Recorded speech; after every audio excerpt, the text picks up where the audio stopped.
kuce hamdulillah, alhamdulillah, masha Allah, alhamdulillah, Allah, masha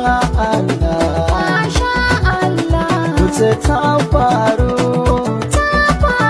komai ya gyaru, tafiyar ta tsaro, komai ya shiryu. Assalamu alaikum yan uwa, barka da warhaka, ya kuke da fatan kowa yana lafiya. Aibo Hassan na Maradi kenan, wanda ko ya fadi ya fi yaro suna, ka kada shi ya hika suna. To ubangiji Allah ba shi lafiya. Kun ga yadda ta faru da shi, ya accident da moto kuma ya samu karya ga cinya. Ubangiji Allah ba shi lafiya.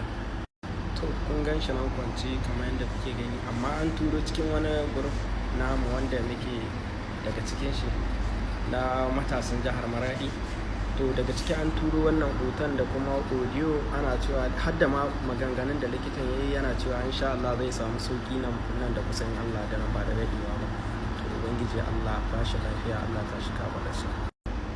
Wannan shine yasa ran masu kisan Aibo Hassan, saboda kowace da kuma ba ɓata lokaci, haka zai shiga komin yadda ake ji da mutum ɗan kukuwa, haka zai shiga kuka cikin shi, haka Allah dai ya ba shi lafiya.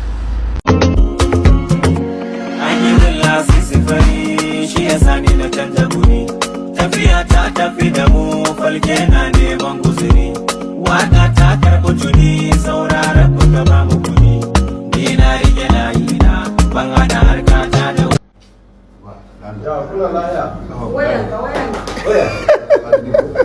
da kwance na ba da kai Halo? Abu na kwance da kafa guda za ka ba shi kare, kama ne ke da Halo? Amma alhamdulillah mun gode ma Allah, gare kare na yana cikin goshin lafiya. Waye kanan da zai zo da kyau? Ce ga wanka.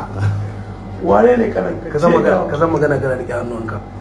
Ga wanka. Mun zo Aibo yana cikin goshin lafiya, alhamdulillah mun gode ma Allah, kamar da kuke gani. Tufa biyan alhamdulillah, insha Allah dan dozomen zai tashi. Idan Allah ya yarda. Big up. Ka wani waɗan kanan ka ce wana. Petit frère, kwana da hankali ba yanzu kwance kake wallahi, ba ile kake wallahi. Wane kai ka sani. menene abuta kai mani rana in magana na wadda wanzu na ka bai iyawa a duniyar ka. Kai menene abuta kai mani rana in magana na wadda wanzu na ka bai iyawa a duniyar ka.